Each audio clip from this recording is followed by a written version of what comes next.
2 പതിറ്റാണ്ടുകാലമായി Gaza മുനമ്പിനെ നിയന്ത്രിച്ചു നിർത്തി ഭരിച്ചിരുന്ന ഹമാസ് ഒടുവിൽ ഭരണമൊഴിഞ്ഞിരിക്കുകയാണ്.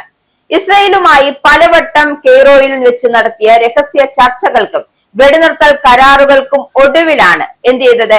ഹമാസിന്റെ നിർണായകമായ പടിയിറക്കം ഉണ്ടായിരിക്കുന്നത്. ഗാസയുടെ ഭരണം ഇനി national committee for the administration of Gaza എന്ന പ്രത്യേക സമിതി നിയന്ത്രിക്കും.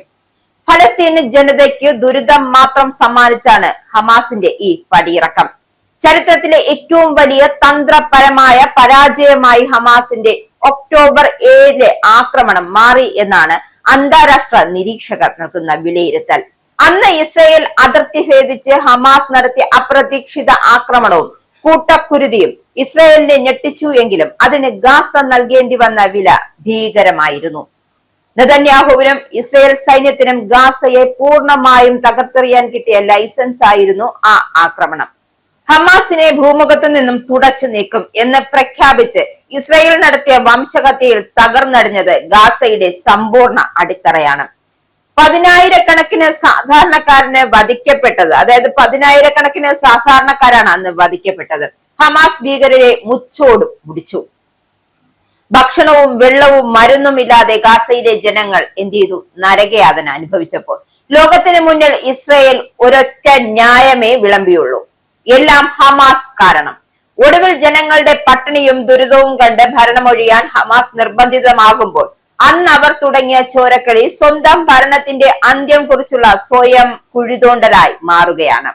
എന്തായാലും ഹമാസ് പടിയിറങ്ങി എങ്കിലും ഗാസയിലെ ഭരണം പൂർണ്ണമായും അട്ടിമറിക്കപ്പെട്ടിട്ടില്ല.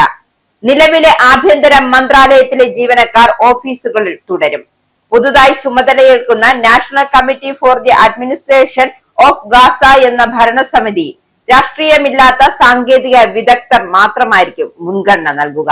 എന്തായാലും ഇസ്രായേലിന്റെ ആക്രമണത്തിന്റെ തീവ്രത കുറയ്ക്കാനും ഗാസയിലേക്ക് അന്താരാഷ്ട്ര സഹായങ്ങളും ഭക്ഷണവും മരുന്നും സുഗമമായി എത്തിക്കുവാനും ഈ പുതിയ ഭരണ സംവിധാനത്തിലൂടെ സാധിക്കുമെന്നാണ് ഹമാസിന്റെ കണക്കുകൂട്ടൽ. ഇത്രയും കാലം ഗാസയിലെ ആശുപത്രികളും അഭയാർത്ഥി ക്യാമ്പുകളും ബോംബിട്ട് തകർക്കുമ്പോൾ ഇസ്രായേൽ ഉയർത്തിപ്പിടിച്ചിരുന്ന ഒരേ ഒരു ലേബൽ ഹമാസ് ഒളിത്താവളങ്ങൾ എന്നതായിരുന്നു. ഹമാസ് ഔദ്യോഗികമായി ഭരണം ഒഴിയുന്നതോടെ ഇസ്രായേലിന്റെ ഈ പ്രധാന ആയുധമാണ് ഇല്ലാതായത്. എങ്കിലും ഇസ്രായേൽ കളി നിർത്തുമെന്ന് കരുതാനാകില്ല. ഹമാസിന് യാതൊരു സ്വാധീനവുമില്ലാത്ത വെസ്റ്റ് ബാങ്കിലും ഇസ്രായേൽ സൈന്യം കൂട്ട ഒഴിപ്പിക്കലും വെടിവെപ്പും തുടരുന്നത് നാം കാണുന്നതാണ്. എന്തായാലും 16 കിലോമീറ്റർ നീണ്ട ഹമാസിന്റെ തുരങ്ക ശൃംഖല ഇസ്രായേൽ തകർത്തെറിഞ്ഞു. ഭരണത്തിൽ നിന്നും ഹമാസ് മാറ്റി നിർത്തപ്പെട്ടതോടെ അന്താരാഷ്ട്ര സമൂഹത്തിന് മുന്നിൽ ഇസ്രായേൽ പഴയതുപോലെ ആക്രമണം തുടരുക എളുപ്പമാകില്ല എന്നാണ് നിരീക്ഷണം. എന്തായാലും 2023 ഒക്ടോബർ 7 ശേഷം ഇസ്രായേൽ നടത്തിയ വംശഹത്യയിൽ ഗസയിൽ വലിയ മാനുഷിക പ്രതിസന്ധിയാണ് നേരിടുന്നത്. ഗസയിലേക്കുള്ള വെള്ളവും ഭക്ഷണവും മരുന്നുമെല്ലാം ഇസ്രായേൽ ഉപരോധത്തെ തുടർന്ന് നിലച്ചിരിക്കുന്ന അവസ്ഥയാണ്. ഹമാസിനെയാണ് ഇതിനെല്ലാം പ്രധാന കാരണമായി ഇസ്രായേൽ ചൂണ്ടിക്കാണിക്കുന്നത്.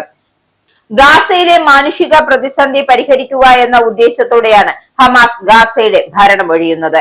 2006 നിയമസഭാ തെരഞ്ഞെടുപ്പിലെ വിജയത്തിനു ശേഷം 2007 മുതൽ ഗാസയിൽ ഭരണം നിയന്ത്രിച്ചിരുന്നത് ഹമാസ് ആയിരുന്നു. എന്നാൽ കഴിഞ്ഞ ഒക്ടോബറിൽ ഇസ്രായേലുമായി ഒപ്പുവെച്ച വെടിനിർത്തൽ കരാറിനു ശേഷം ഭരണപരമായ ചുമതലകളിൽ നിന്നും പിന്മാറാൻ തങ്ങൾ തയ്യാറാണെന്ന് ഹമാസ് പലതവണ വ്യക്തമാക്കുകയായിരുന്നു. ഗവൺമെന്റിന്റെ എമർജൻസി കമ്മിറ്റിയുടെ തലവൻ മുഹമ്മദ് അൽ ഫറ ഔദ്യോഗികമായി രാജി സമർപ്പിച്ചതായി ഹമാസ് നിയന്ത്രണത്തിലുള്ള സർക്കാർ ഓഫീസ് മേധാവി ഇസ്മായിൽ അൽ തബാബ് സ്ഥിരീകരിച്ചു.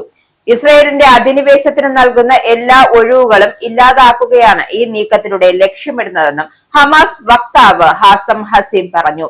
ഇതൊരു വംശഹത്യ യുദ്ധമാണ്. നമ്മുടെ ജനങ്ങൾക്കെതിരായ ഈ ആക്രമണങ്ങൾ തടയിടാൻ ഗസയുടെ ഭരണ ചുമതലയിൽ നിന്നും ഞങ്ങൾ പിന്മാറുന്നു. പുതിയ കമ്മിറ്റിയുടെ പ്രവർത്തനം സുഗമമാക്കാൻ ഹമാസ് പൂർണ്ണ പിന്തുണ നൽകും എന്നാണ് അദ്ദേഹം വ്യക്തമാക്കിയത്. അതേസമയം ഭരണമാറ്റം ഉണ്ടായാലും ഗസയിലെ സുരക്ഷാ സംവിധാനത്തിലെ വിള്ളലുകൾ ഉണ്ടാകാതിരിക്കാൻ ഹമാസ് പ്രത്യേക ശ്രദ്ധ ചെലുത്തുന്നുണ്ട്. സുരക്ഷാ ശൂന്യത ഒഴിവാക്കുന്നതിനായി ആഭ്യന്തര മന്ത്രാലയത്തിൽ എല്ലാ ജീവനക്കാരും നിലവിൽ ജോലികളിൽ തുടരണമെന്നാണ് അദ്ദേഹം പറഞ്ഞിരിക്കുന്നത്.